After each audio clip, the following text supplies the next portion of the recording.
Ha humeado ya la fumata blanca de la chimenea de la Capilla Sixtina en el Vaticano, anunciando que tenemos un nuevo papa, Robert Prevost, que toma el nombre pontificio de León XIV.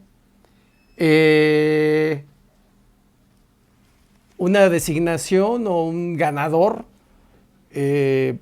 no era de los grandes favoritos, de los que se esperaban, pues, ¿no?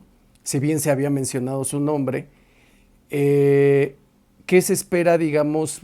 Sería un papa de la continuidad, del continuismo, muy cercano al Papa Francisco, pero también de la esperanza, ¿no? Esa esperanza que siempre debe estar, pienso yo, en todos nosotros.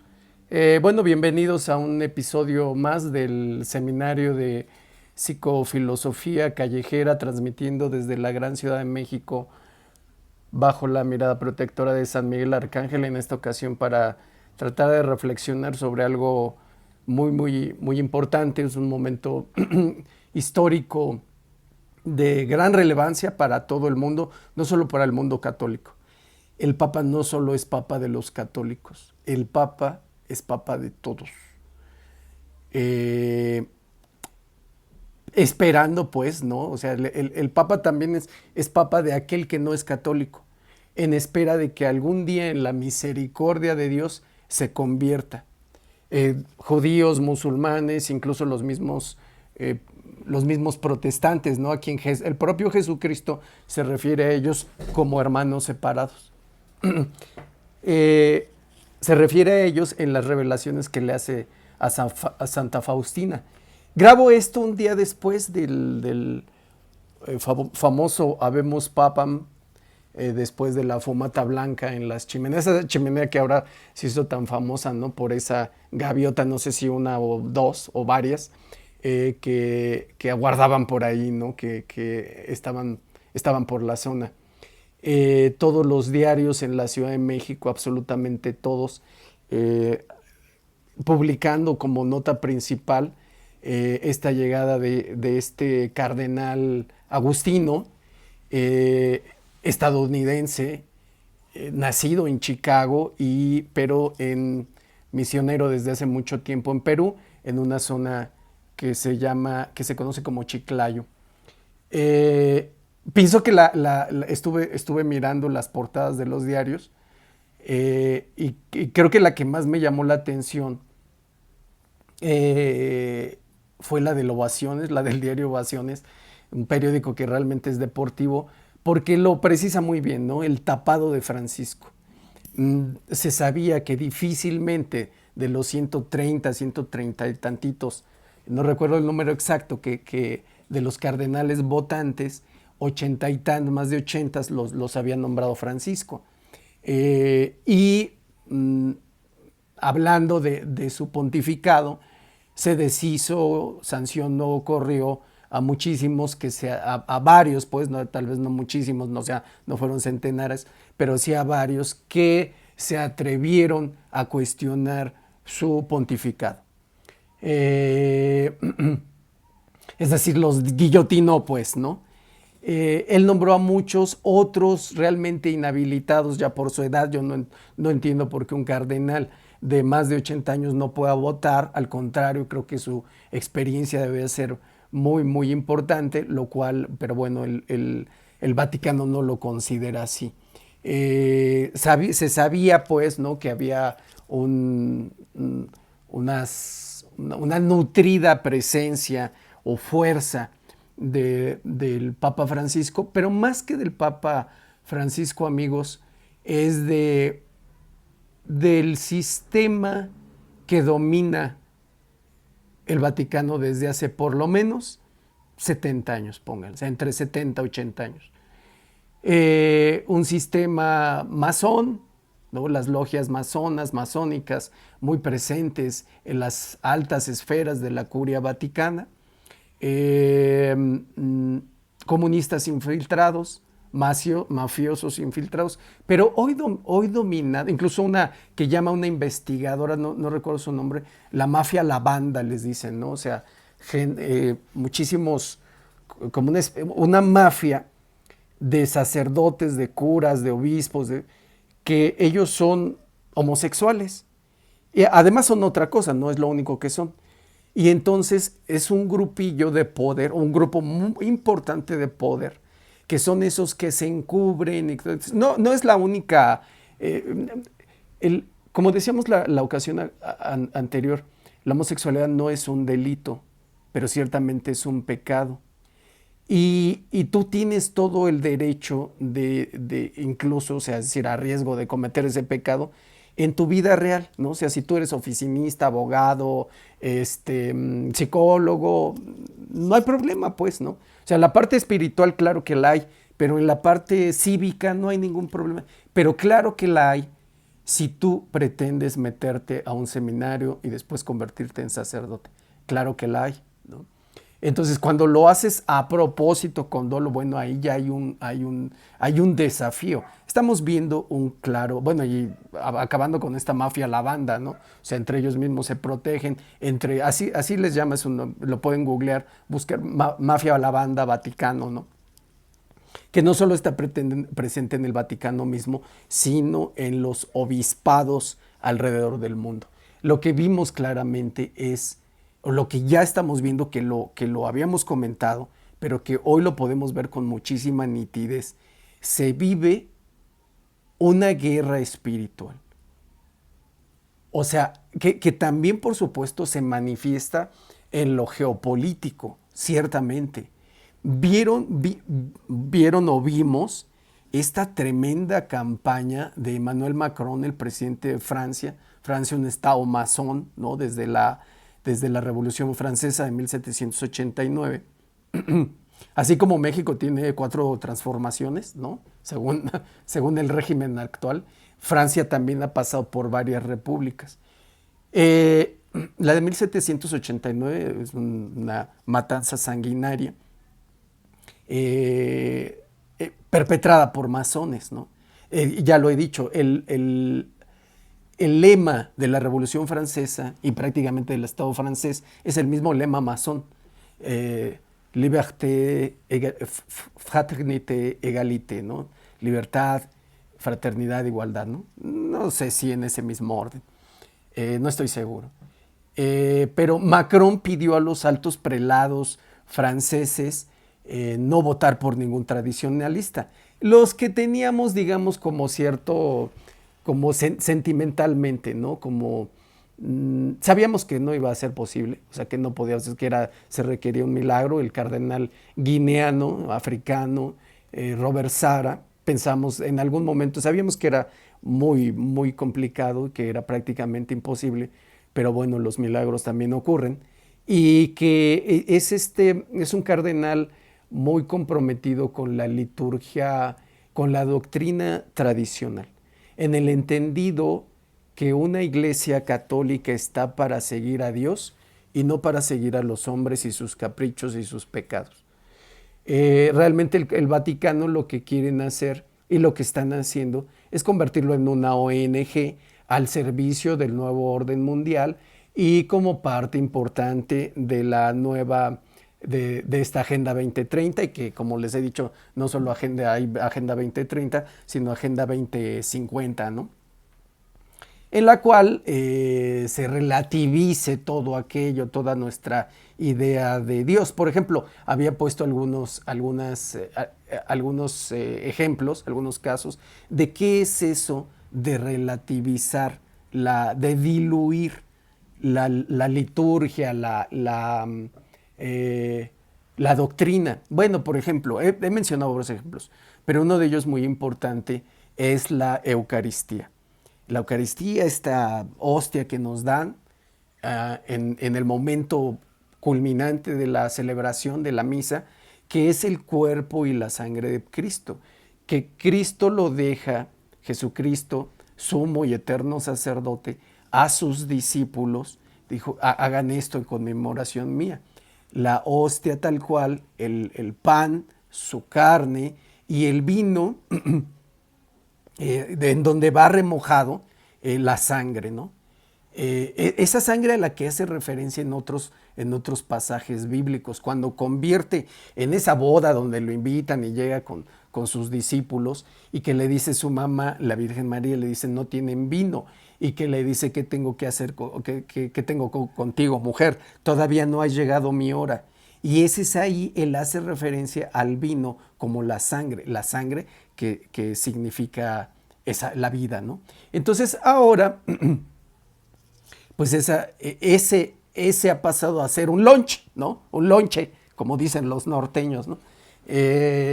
Ya no es la ceremonia en la cual Jesucristo se sacrifica cruel y dolorosamente por nosotros, sino que ya se convirtió meramente, ya no se ha despojado del símbolo para dejarlo en una reunión en la cual simplemente es una cena, un banquete. No, no es un banquete, es un sacrificio. Incluso, por ejemplo, no solo ahora se da en la mano o se da o no se da como en la pandemia, ¿no? Sino que ya no existe el vino. Son pocas parroquias en las que se mantiene, en las que el sacerdote todavía remoja. Ya en la gran mayoría, ya no está la sangre. Y es que tienes que hacer, para que el ritual sea tal cual, tienes que hacer A, B y C. No C, B y A, o B, A, D, F, que te sacaste de la manga. Y uno de ellos, uno de los propiciadores, no, es que históricamente no es la primera vez que ocurre, ciertamente. Lo que pasa es que es la primera vez que ocurre en esta situación que estamos viviendo hoy de secularización de la sociedad, de una enorme presencia satánica, etcétera.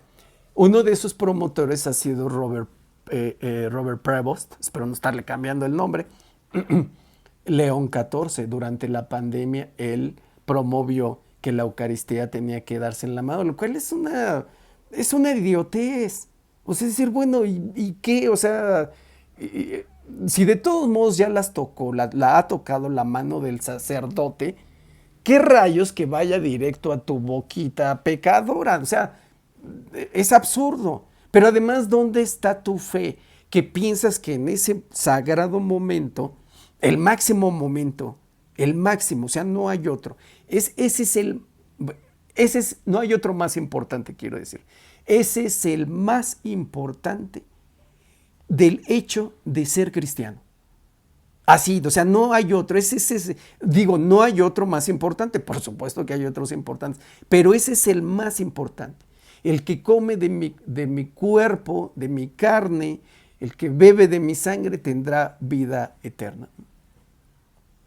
Entonces, ya le quitaste el vino, ya no solo la da el sacerdote, sino la señora que te ayuda con esto, ¿no? En la kermés, o el señor que te ayuda a trapear, ese tipo de cosas, ¿no? Entonces Prevost, bueno, ya refiriéndonos a él como León XIV, él fue uno de los propiciadores o de los fomentadores, ¿no? Macron, insisto, haciendo campaña para no votar por un tradicionalista, válgame Dios, ¿no? Y no vaya a ser, ¿no?, que nos volvamos cristianos de a de veras. Y la otra se reunió con los masones esta misma semana, o sea, con la alta logia masona. Luego fue, ¿no?, así para que ellos fueran garantes del Estado laico. El Estado laico no existe. Esas son patrañas de Satanás. Eso es la peor estupidez que nos han hecho. Bueno, no, eso no es estupidez para ellos. O sea, no existe el Estado laico. Ellos son satánicos, como he dicho, Estado satánico, o más bien Estado laico, entre comillas, gobierno satánico, que puede ser masón, santero, como Claudita Sheinbaum, etcétera, ¿no? O como Hugo Chávez, o como Fidel Castro, o como Rafael Videla, o como Vicente Fox, ¿no? O sea, no crean esto de que el demonio está solamente detrás de la izquierda y no de la derecha, ¿no? Por Dios, ¿no? O sea, sí, va a decir el demonio, no, yo no me meto con los de derecha. El demonio se mete a todos lados, ¿no? Si lo dejas. Entonces fue con la alta jerarquía, con la curia masónica para decir, cuidado, aquí seguimos siendo laicos. Sí, claro, ¿no? Entonces, les decía, es una tremenda guerra espiritual. Sí, ciertamente se hablaba de algunos favoritos, ¿no? Entre ellos Pietro Parolin, secretario de Estado del Vaticano. Pasó una cosa muy tremenda, ¿no? Se enfermó el año pasado, se enfermó la semana pasada y fue a parar al hospital, ¿no? Pero parece ser que esto que dice el ovaciones en este término muy, muy mexicano es completamente cierto. O sea, fue el tapado de Francisco, o sea, fue el tapado de Francisco y de la curia vaticana.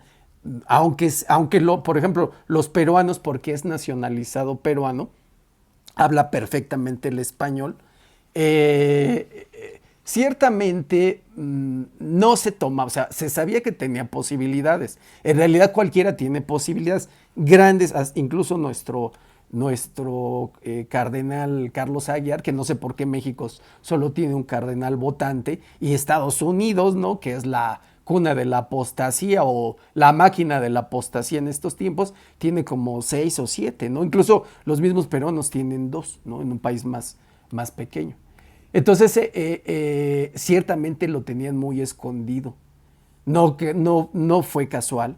Es consejero, una persona muy cercana al Papa Francisco, muy en este asunto. Tienen ellos una agenda muy clara, ¿no? La del ecumenismo, es decir, todas las religiones son iguales, no importa en dónde te afilies, ¿no? O sea, todos rendimos al culto al mismo Dios, lo cual no es cierto.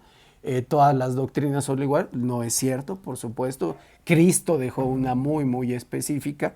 Los musulmanes no tienen el mismo Dios, los judíos tienen el mismo Dios, pero no siguen el único vínculo que existe, el único camino hacia Dios, que es Jesucristo, Dios Hijo, ¿no? Entonces, o sea, ellos emberrinchados, encaprichados, ellos se hacen, ¿no? O sea, en las escrituras, incluso o sea, en el mismo Antiguo Testamento, o sea, el Señor rompió esa alianza con los judíos desde hace mucho tiempo. Ellos lo saben, ¿no? Lo saben bien, pero se hacen güeyes, ¿no? O sea, simple y sencillamente. Esa alianza con Abraham, los hijos de Abraham, somos todos los que seguimos a Jesucristo. Simple y sencillamente, ¿no? O sea, ellos podrán ser judíos, pero han dejado de ser hijos de Abraham, o sea, están en la completa orfandad, ¿no? Entonces lo tenían muy, muy, muy tapado, es cierto, ¿no? O sea, de manera tal que no hubo forma pues no sé, ¿no? Como de buscarle en su archivo secreto, uno de ellos, ¿no? Es encubridor de muy serias denuncias de abusos, ya sabemos de qué tipo de abusos, en esa escuelita, ¿no? Muy de esta, de este asunto masón, de infiltrados, de mafiosos, en las que se han apoderado del Vaticano y de las altas jerarquías de nuestra iglesia, eh, del encubrimiento, ¿no? Yo hago una tropelía aquí, pues no me persiguen judicialmente, solamente me cambian de parroquia para que yo siga haciendo de las mías. Aún así siempre hay que tener esperanza, no solo en el nuevo día, en el amanecer, ¿no? Sino también en el nuevo papado. También hay que esperar a que Dios haga de León XIV un instrumento, como lo hizo con Juan Pablo II.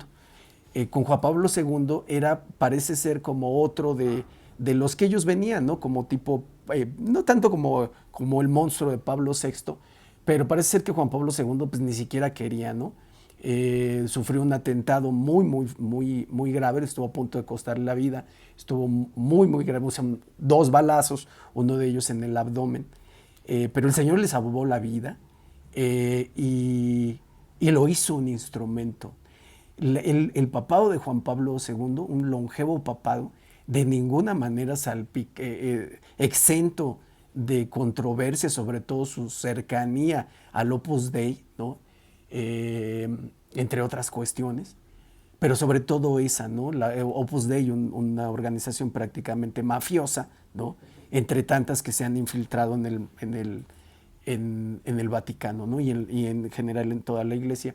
Y al final Juan Pablo II logra hacer un pontificado, pienso yo, digno, tan es así que los exorcismos, esa es nuestra referencia de que el Señor lo convirtió en un instrumento de su plan divino, y el demonio le tiene mucho miedo a Juan Pablo II en los exorcismos. Por algo ha de ser, ¿no? Entonces hay que darle el, pues hay que esperar con León XIV, que por cierto, escoge un nombre, se puso una camiseta, o más bien una sotana, ¿no? Muy grande, León XIII, ya que hablamos de progres y de tradicionalistas, que los de allá, como nuestro gran amigo, ya se hizo el amigo de este seminario, ¿no? Don Bernardo Barranco, don Bernie Barranco, ¿no? El apóstata del régimen, el apóstata oficial del régimen, para que vean que es una guerra espiritual, ¿no? O sea, les digo lo que hizo Macron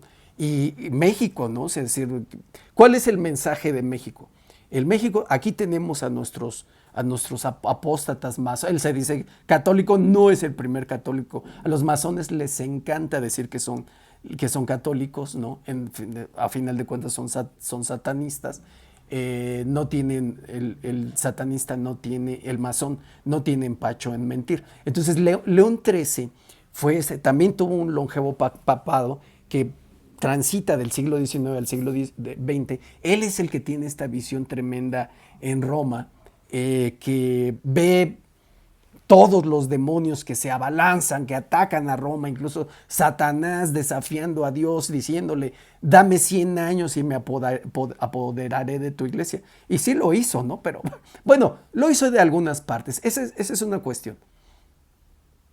Mientras haya alguien que entre a una iglesia, se hinque, se confiese, se persine, siga la misa, diga, Señor, perdóname, tal, tome la Eucaristía, la iglesia estará viva, ¿no? O sea, primero se apagará el sol, ¿no?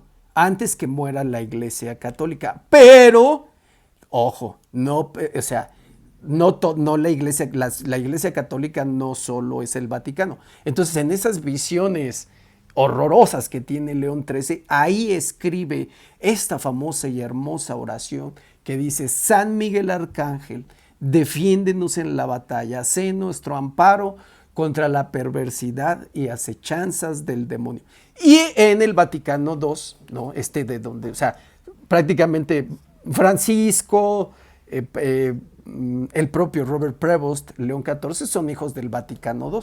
Entre tantísimas cosas, diluir la misa, la doctrina, la nueva misa, ¿no? El Novus Ordo Missae, ¿no? En la que ya no es un asunto de adorar a Jesucristo, a los santos, en especial a Jesucristo, ¿no? Y adorar a Jesucristo es adorar a Dios Padre, por supuesto, a su Santa Madre, sino ahora ya es una asamblea entre nosotros, entre seres humanos, en donde el sacerdote ya es la figura central. Les había dicho esta cuestión, ¿no? De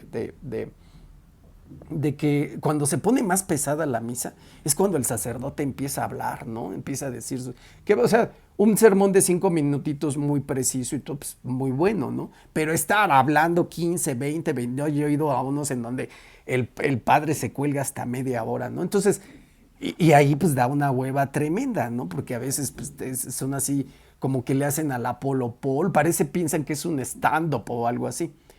Entonces, en el Vaticano II, ¿no? Convocado por el masón, he averiguado unas cosas de León XXIII tremendas, ¿no? Ya las conté en el episodio anterior, pero he seguido en mis investigaciones. Convocado por León XXIII, masón, iniciado incluso en varias logias, no solo en una, y finiquitado por Pablo VI, ¿no? Pablo VI, una persona, por cierto, bueno, y de ahí quitaron, ¿no? Le extirparon la oración a San Miguel Arcángel, que era con la que concluía todas las misas.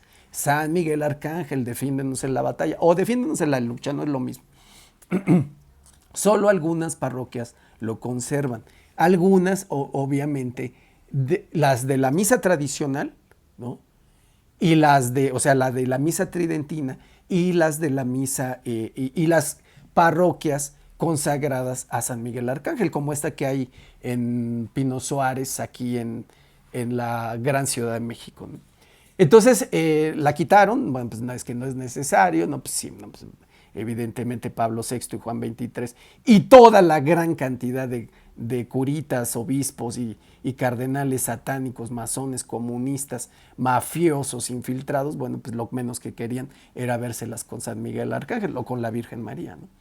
Entonces, pues ya veremos, hay que orar mucho, hay que rezar mucho para que el Señor lo haga un instrumento de su instrumento de su palabra, de nuestra fe, de su plan divino, y no un instrumento que no convierta o no termine de, de convertir el Vaticano en una ONG al servicio del globalismo, ¿no? Fíjense, aunque, aunque algunos en esta, ya saben, salieron muchas profecías, ¿no? Que habrá dos papas. Es que ya dos papas ya había habido. Cuando renuncia Benedicto XVI, o sea, había dos papas, Francisco y Benedicto XVI. Algunos estudiosos decían, o sea, por ejemplo, el profesor Miguel Galera, un español de que les hablo mucho y con quien yo tengo, de quien yo no lo conozco ni él menos a mí, pero que tengo muchísimo respeto por su trabajo. Él decía que iba a haber dos papas, que iban a salir dos papas del cónclave. Ahí está mi hermana de testigo que no era así. Yo dije, no puede haber dos papas. Y lo del Papa Negro es que no solo es no precisamente es el color de su piel, no puede ser el color de su hábito, de su orden religiosa. Y ya, o sea, los jesuitas, los jesuitas fueron una orden muy importante en un tiempo, ya después igualmente corrompida. Francisco era jesuita y ellos tienen esa túnica, ese hábito negro. También eh, León XIV, Agustino, primer papa Agustino, también ellos usan sus hábitos, su sotana, su, su, túnica, su túnica negra, ¿no? Entonces, las profecías no siempre, la gran mayoría de las veces, son difíciles de comprender. A veces, cuando son más fáciles de comprender, es cuando ya lo que predecían ya pasó, ¿no? O sea, ahí cuando todo ocurre, ya las cosas se ven muy claritas, ¿no? Pero antes ahí es cuando es muy difícil. Capítulo 2 del Apocalipsis, ¿no? Dice, habla el castigo de Babilonia. Babel, recuerden esa torre de Babel que paganamente construyen en Babilonia los seres humanos de tantas estupideces que hemos hecho en la historia, ahora sí que para casi para hablarle en la cara a Dios, ¿no? Babel significa confusión, entre otras acepciones, ¿no? Y entonces ahí habla en el capítulo 2 del Apocalipsis de San Juan, habla, ¿no? Habla de la célebre prostituta, dice que se asienta sobre aguas caudalosas, con ellas fornicaron los reyes de la tierra y los habitantes de la tierra, se embriagaron con el vino de su prostitución. Recuerden que todo esto son visiones. Apocalipsis significa revelación, ¿no? Y esas revelaciones se dieron a través de visiones, ¿no? Dice, la mujer estaba vestida de púrpura y escarlata y resplandecía de oro, piedras preciosas y perlas, ¿no? Muy bien ataviada, ¿no? Sujetaba con su mano una copa de oro llena de abominaciones y también las impurezas de su prostitución, ¿no? Tal. Dice, en su frente llevaba un nombre, un misterio, la gran Babilonia, la madre de las prostitutas y de las abominaciones de la tierra. Relata, sigue el relato, vi que la mujer se embriagaba con la sangre de los santos y con la sangre de los mártires de Jesús. De Jesús. Eso quiere decir que es posterior, o sea, ya en era cristiana, ¿no? Y dice aquí un poco más adelante, Dice, mm, las 7 cabezas, dice, la bestia, simbolismo de la bestia y de la prostituta, la bestia que has visto era, pero ya no es, y va a subir del abismo, pero camina hacia su destrucción. Los habitantes de la tierra, cuyo nombre no fue inscrito desde la creación del mundo en el libro de la vida, se maravillarán al ver que la bestia era y ya no es, pero que reaparecerá. Aquí es donde se requiere inteligencia, tener sabiduría, continúa. Las 7 cabezas de esta bestia, ¿no? Son 7 colinas sobre las que se asienta la mujer, que se refiere a las 7 colinas sobre las que se asienta Roma, ¿no? Y dice más adelante, ¿no? Dice sobre esta gran prostituta, dice, un ángel anuncia la caída de Babilonia. Después de esto vi bajar del cielo a otro ángel que tenía gran poder, y la tierra quedó iluminada con su resplandor. Gritó con potente voz, cayó, cayó la gran Babilonia, Roma, ¿no? Se ha convertido en morada de demonios, en guarida de toda clase de espíritus inmundos, en antro, fíjense en esa palabrilla, ¿no? Que nosotros antro de toda clase de aves inmundas y detestables. No está hablando de la gaviota esta que se puso junto a la chimenea. Todas las naciones han bebido del vino de sus prostituciones. Los reyes de la tierra han fornicado con ella, y los mercaderes de la tierra se han enriquecido. Los mercaderes de la tierra se han enriquecido con su lujo desenfrenado. Más adelante, Lamentaciones, versículo 18, ya estoy. Lamentaciones de Babilonia. Llorarán y harán duelo por ella los reyes de la tierra, los que fornicaron con ella y se dieron el lujo. Cuando vean la humareda de sus llamas, se quedarán a distancia horrorizadas ante su súplica y dirán, ay, ay, la gran ciudad, Babilonia, ciudad poderosa, que en una hora ha llegado tu juicio. Y así desaparece. Básicamente eso. O sea, habla de la tremenda corrupción, de la tremenda decadencia de esa célebre prostituta, Roma, en específico el Vaticano, la ciudad de las 7 colinas. Eso ya es muy fácil de verlo, ¿no? Ahora, aquí, ¿no? Pero habla de su destrucción. El mal no va a ganar, ¿no? O sea, eso lo sabemos, ¿no? Es ahí donde debe estar nuestra fe y nuestra esperanza. Nada más aquí nada más hay un punto para nosotros, es de qué lado queremos estar. Del lado del bien, de Dios, de Jesucristo, por fuerza, ¿no? O del lado, y de su madre, por supuesto, su santa madre, que por cierto aquí la mencionan también, ¿no?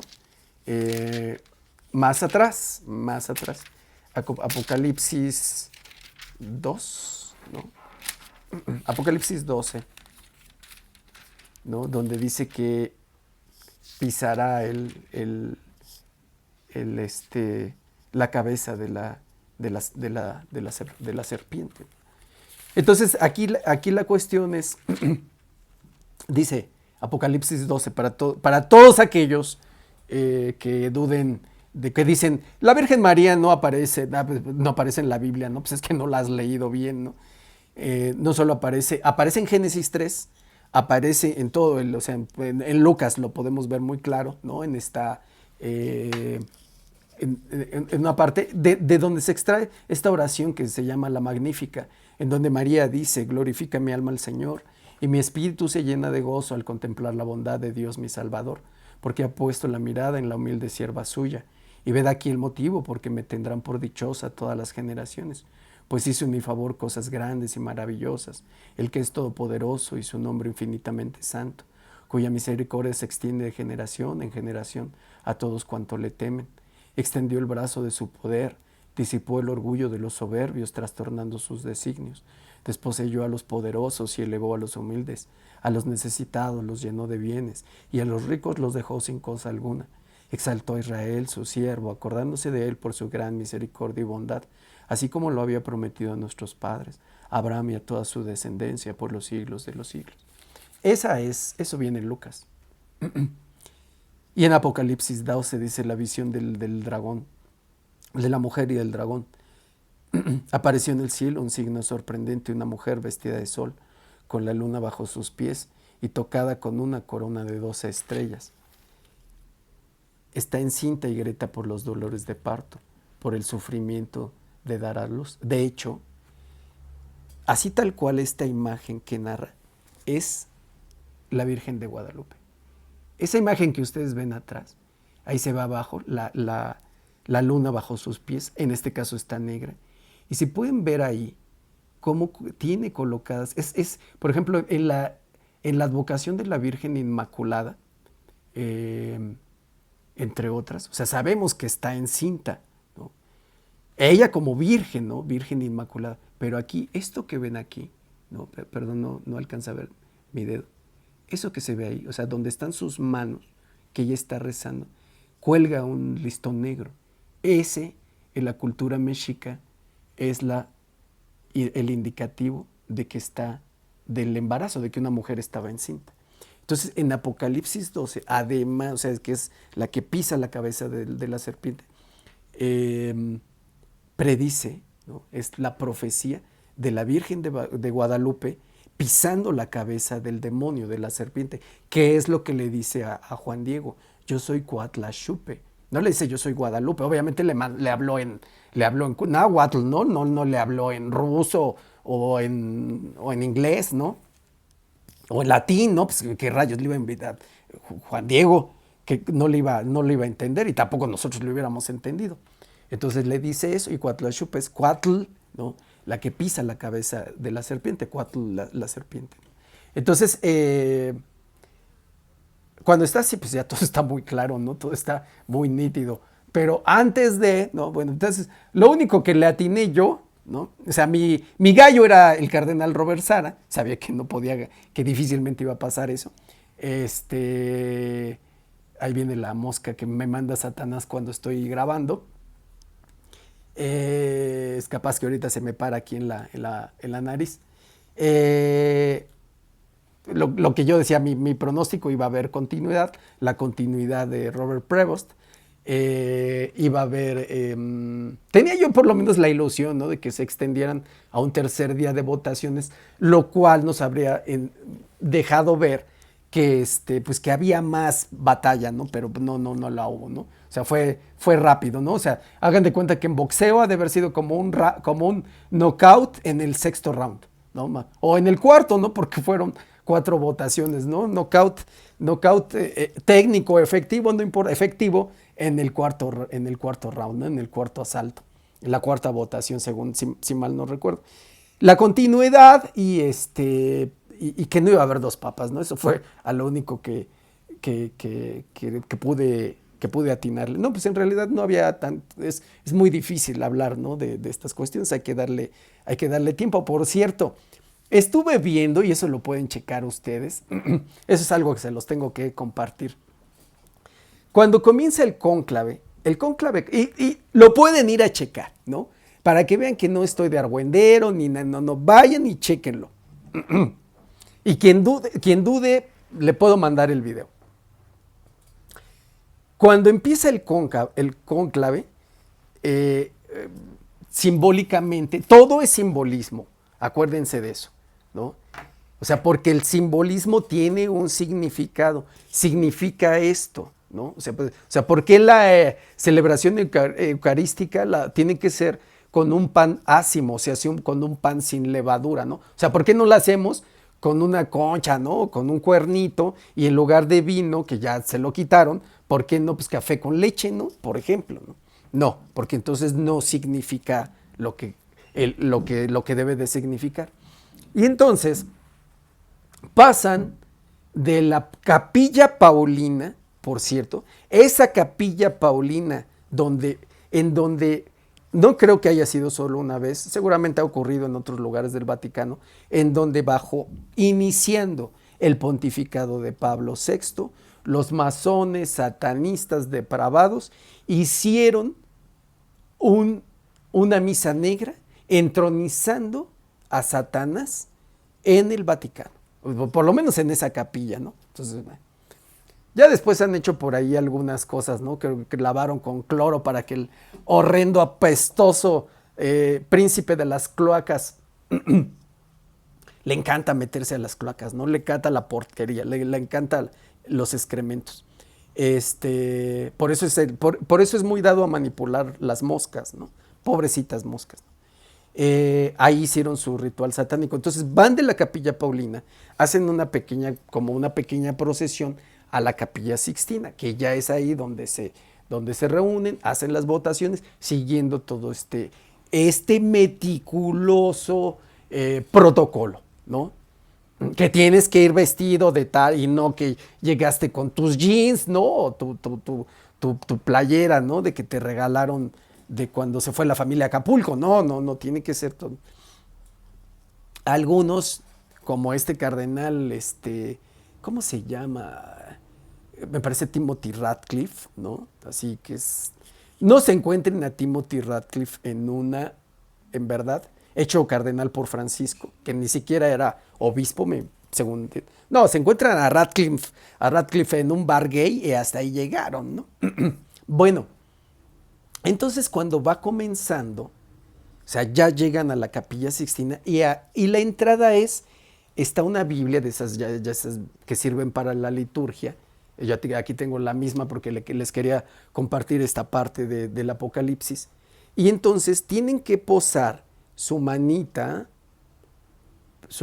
así, libre de pecado, encima de la primera hoja del Evangelio según San Mateo. Ustedes saben que por cuestiones, en muchas ocasiones, por cuestiones de editoriales, o sea, sí es el diseño editorial, y en la liturgia pues, todavía más, en la doctrina, los capítulos comienzan del lado derecho, ¿no? O sea, sí, esa es, digamos, la tradición. Por eso ven que cuando un capítulo termina, pueden aparecer alguna página en blanco, ¿no? Es para que el capítulo comience del lado derecho. Entonces, en el caso de la Biblia no será la excepción. Entonces, tenían que posar su manita, ¿no? En la primera hoja del Evangelio de San Mateo, según San Mateo. Y entonces, ¿qué tan difícil es hacer eso, no? Pues, entonces yo, fisgón y metiche, puse atención en eso y vi qué creen, ¿no?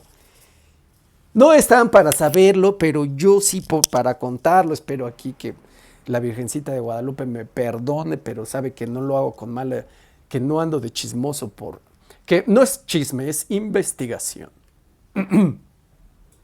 ¿Qué creen? Muchísimos, no uno ni dos, muchísimos, no les diría la mayoría, pero muchísimos no hicieron el juramento como deben, ¿no?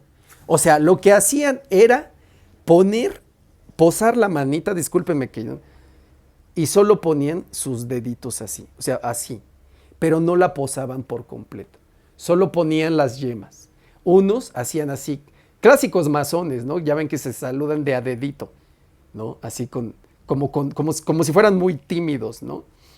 Así, otros así, o sea, unos como la mitad del dedo, así aquí hasta donde dobla, otros hagan de cuenta todo esto, otros así más o menos, pero no toda. Otros, los que ponían toda la mano, solo ponían las yemas de los dedos. Hubo otro que de plano lo puso así, ¿no? O sea, como que hizo, como si fuera una garra y la puso así, ¿no? Y les estoy hablando de obispos italianos, españoles, por lo menos nuestro Carlos Aguiar, sí vi que lo hizo, lo cual ya me da una tranquilidad, ¿no? Sí lo hizo como debía. Bueno, pues el entonces todavía cardenal Robert Prevost, él de plano, ni siquiera lo hizo en la página que debía, sino él puso así, solo, en la entrepágina y página, aquí en medio. O sea, ¿qué es mucho pedir hacer esto? ¿No? O sea, ni que hubiera cónclaves cada semana. O sea, ya estoy harto de los cónclaves. Por cierto, yo ya llevo 5, imagínense. Eso habla ya de mi longevidad, ¿no? Ya voy a preparar mis papeles para ir por mi tarjeta del bienestar. Entonces, él lo hizo así. Así, o sea, ni siquiera puso así. O sea, él de plano en las 2 páginas, aquí en la entrepágina, así con su manita, ¿no? Así tal, nada. Ahí está, ¿no? Está grabado. ¿No? No. Lo que pasa es que, fíjense, ahí pasa una cosa, gracias a Dios, ¿no? Muy buena, que es que toda esta tecnología también nos sirve para descubrir todas estas cosas que pasan, para descubrir, ¿no? Para dialogar entre nosotros, para descubrir que, que existen las personas poseídas de veras, que no es un choro, ¿no? Para descubrir lo que hiciste en el verano pasado, ¿no? Todas estas cuestiones, ¿no? Es decir, lo que siempre mantuvieron en secreto, los mensajes de la Virgen María en la Salet que ella dijo. Él dice, Roma perderá la fe, apenas ayer dice, Roma perderá la fe, por aquí espero encontrarlo, aquí está, abre. Y dice, Roma perderá la fe, mensaje de la Virgen María en la Salet, fines del siglo XIX, y se convertirá en la sede del anticristo. Los demonios del aire con el anticristo harán grandes prodigios sobre la tierra y en los aires, y los hombres se pervertirán cada vez más. Roma perderá la fe y se convertirá en la sede del anticristo. La Virgen María en la Salet. Y de ahí igual, ¿no? Los mensajes en Fátima, que Juanito 23, ¿no? Y Pablo VI y los que sí, o sea, medio Juan Pablo II dijeron, a ver, ya traigan, ¿no? Lo que había escrito, se me olvidó. La de Garamandal, la principal es Conchita. Usualmente la Virgen María se aparece a niños, ¿no? Jesucristo se aparece, pienso, ¿no? Así como, digamos, como en general, ¿no? A beatas, a mujeres muy metidas en esto, ¿no? Verdaderamente almas santas, ¿no? Y la Virgen María a niños, básicamente a niños inocentes, ¿no? Y muy humildes, ¿no? Esta idea de humildad de corazón, ¿no? Y el mensaje de Fátima fue igual, la misma tesitura. Cuidado, están pecando de más, ¿no? Ya párenle. Y la iglesia se está pudriendo. Entonces ese tercer mensaje, ese tercer secreto de Fátima, la iglesia nunca lo ha revelado. De hecho, la iglesia durante mucho tiempo no ha aceptado las apariciones de la Virgen María, las más famosas, en la Salet, en Fátima, Portugal, en Medjugorje, en esa zona de los Balcanes, creo que es Bosnia, etcétera, ¿no? Akita, ¿no? Que es la advertencia es la misma, ¿no? Roma perderá la fe. Entonces, ahora podemos discutir esas cosas, ¿no? Terminando la Semana Santa, ¿se acuerdan que yo platicaba que de ninguna manera era casualidad que el Papa Francisco haya fallecido, ¿no? En el día posterior a la Pascua, bueno, al Domingo de Resurrección. Y se ha mantenido vivo esa, ¿no? O sea, dicen por ahí, ¿no? Que el catolicismo está de moda. Bueno, que no solo sea una moda, ¿no? Sino que sea verdaderas conversiones a la misa. O sea, es decir, mientras nosotros sigamos yendo y tratemos, ¿no? O sea, decir, de arrepentirnos de nuestros pecados y seguir a Jesucristo como debe de ser, la iglesia estará viva. Entonces, pues primero fue la Cuaresma, la Semana Santa, y ahora está este boom, ¿no? que ha ocasionado, que se ha convertido prácticamente en un fenómeno social, ¿no? Entonces, nos podemos discutir ese tipo de cosas, ¿no? La semana pasada que discutíamos esta cuestión de la humildad, es decir, bueno, pues yo siempre viajo en metro y nadie me dice que sea humilde, ¿no? Nadie dice, ahí va el joven humilde, ¿no?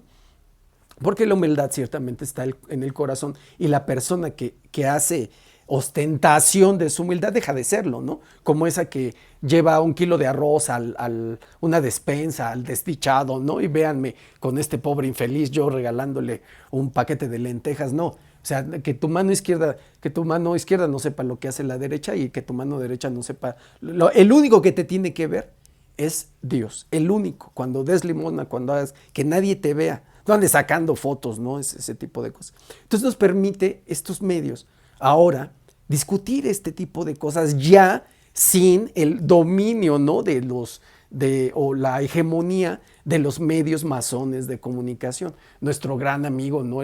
Que habla don Bernie Barranco, ¿no?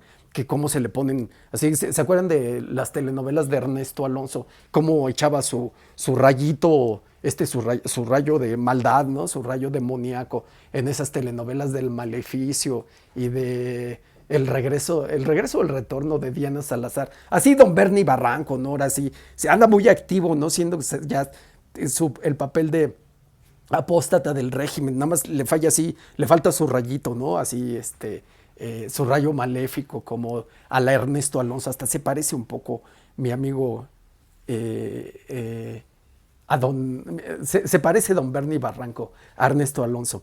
Eh, y discutimos esas cosas de la humildad, ¿no? Es decir, la semana pasada ponía el ejemplo de Arturo Elías Ayub, que por cierto, luego siempre cometo muchos errores, ¿no? O sea, Elías Ayub es realmente yerno de Carlos Slim Grande, el ingeniero, que dice, un día se subió en metro, ¿no? Y, ay, no, qué hombre tan... O sea, yo entiendo que yo creo que si conocemos a Arturo Elias y nos echamos una chela con él o vemos un partido de fútbol, pues súper chido el hombre, o sea, como si te echas un mate o si te hubieras echado un mate con el señor Jorge Bergoglio, pues te la pasas padre. Ese no es el punto, o sea, no es la discusión a la que queremos llegar en este asunto de la guerra espiritual, ¿no? Porque vivimos la primera cruzada de la era digital. Una cruzada que no se gana con golpes, que no se gana con balas, con armamento. Se gana siguiendo al pie de la letra a Jesucristo. En estos momentos de dominio masón, del globalismo, de estas élites satánicas, el mayor acto de rebeldía contra el globalismo, el mayor acto de rebeldía contra el globalismo, contra el establishment, contra el nuevo orden mundial, es ser buen cristiano. Es confesarse, ir a misa, tomar la Eucaristía, rezar el Santo Rosario todas las mañanas, en ir hacia al Santísimo y ponerse de rodillas y decirle, Padre, perdóname, ¿no? En tus manos estoy, Señor de la misericordia, ten misericordia de todos y de nosotros y del mundo entero. Entonces así vamos a ganar la guerra. O sea, es una guerra espiritual que pienso que ya ahora es más evidente, más clara, ¿no? Pero en la cual nosotros decidiremos hacia esa ahí, ¿no? Ese es nuestro libre albedrío, en donde con los que van a ganar, con los buenos, con Dios nuestro Señor o con los malosos, ¿no? Este es como programa de superhéroes de los gringos, ¿no? Acá siempre ganan los buenos, ¿no? Entonces, en este rollo de la humildad, ¿no? Nadie dice que sí, Arturo Elías Ayub se subió al metro, sí, pero se subió porque había mucho tráfico y él iba a la Fórmula 1, ¿no? O sea, entonces, pues no jueguen. Iba a la Fórmula 1, no crean que se compró boletos allá de las gradas de atrás, ¿no? De las heces, ¿no? La zona de las heces en el auto. No, pues él va a un hospitality exclusivo, VIP, todo, ¿no? Entonces, por eso se fue o sea, sí, o sea, por eso digo, no, pues la humildad no tiene nada que ver con eso, ¿no? Con qué desayunaba el Papa Francisco y si esto, y su tumba minimalista, ¿no? O sea, todo el mundo dice de eso, de que su funeral solo costó entre 1 y 2 millones de euros, ¿no? O sea, nadie dice, por ejemplo, las cuentas del hospital, ¿no? Nadie habla de eso, ¿no? De las cuentas del hospital Gemelli. Absolutamente, ¿no? Imagínense el cuentón loco, a ver por qué no se fue al ISSSTE, ¿no? Al Seguro Social, o por qué no se quedó, ¿no? El Padre Pío hubiera hecho, ¿no? ¿Por qué no se quedó a soportar y decir, Señor, en el momento que tú quieras me puedes llevar, ¿no? Recuerden qué quiere este nuevo orden mundial, qué quiere el establishment de la iglesia. Bueno, pues es esa iglesia que siga a la sociedad. ¿Qué sociedad? ¿Cuál debe de ser nuestra inspiración, ¿no? el consumo de drogas, de medicamentos psiquiátricos, la perversión, el que todos se meten con todos y que yo soy hoy hombre y mañana me gusta por detrás y todas ese tipo de cosas, y el hiperconsumo, una sociedad obsesionada con la Tercera Guerra Mundial, los narcoestados como el Estado mexicano, etcétera, etcétera, ¿no? Por ejemplo, una de las cosas que se me han olvidado, uno de los, ya para irnos, porque ya tengo hambre, este, dos cosas rapidísimo. Entre los cardenales vetados estaba el cardenal que no podían votar, el cardenal Angelo Becciu. Becciu era uno de, o sea, metido en el rollo de los dineros, pues porque el Estado Vaticano, el Vaticano le metió 200 millones de dolarucos, no, yo creo que son euros, a pozos petroleros en Angola, dinero que es para la iglesia, ellos invierten, pero lo sacaron de ahí y después con algunos inversionistas tranzas, uno romano, y el cardenal, yo no digo que haya sido inocente, Becciu, pero todos estaban metidos en eso. O sea, toda la curia vaticana, o sea, si vas a suspender, pues tenías que, desde Francisco hasta abajo, ¿no? O sea, todos sabían y todos saben de ese tipo de negocios. Al final, iban a comprar un edificio en Londres, en una zona ahí, que les vieron la cara, así como idiotitas, les birlaron, ya no fueron 200, se infló el precio y se quedaron sin pozos petroleros en Angola y sin su gran edificio en Londres, que era lugar de los almacenes, no sé qué cosa, ¿no? Y otra cosa que ya para cerrar, ¿no? El asunto de los valles caídos del Valle de los Caídos en España, un lugar de adoración, un santuario, de una gran cruz, que por X razón, ahí enterraron al general Franco.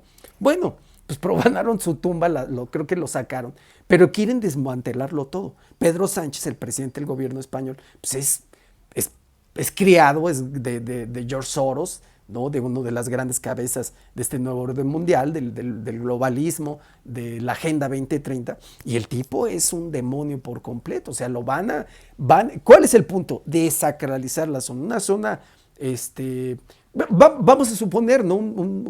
Una analogía sería como si desmontaran el Cristo de Río, ¿no? O sea, una cosa así, más o menos, ¿no? Es una cosa tremenda, para que vean que la guerra espiritual, ¿no? Y realmente todos los gobiernos, o sea, recuerden una cosa, Estado laico, según ellos, gobierno satánico, ahí prácticamente todos, ¿no? Pero afortunadamente, pueblo cristiano, ¿no? Los que tenemos una de las temas que se nos ha pasado a hablar, eso es muy profundo, ¿no? Hablando del estado profundo, ¿no? El transhumanismo, traen unas cosas horrorosas. Los demonios son malos de verdad. Bueno, pero no, recuerden quién va a ganar. Entonces son épocas también de esperanza. Ya seguiremos comentando todas estas cuestiones. Bueno, ya me excedí un poco. Cuídense mucho. Dios los bendiga. Hasta la próxima. Gracias a nuestro ángel guardián, San Miguel Arcángel.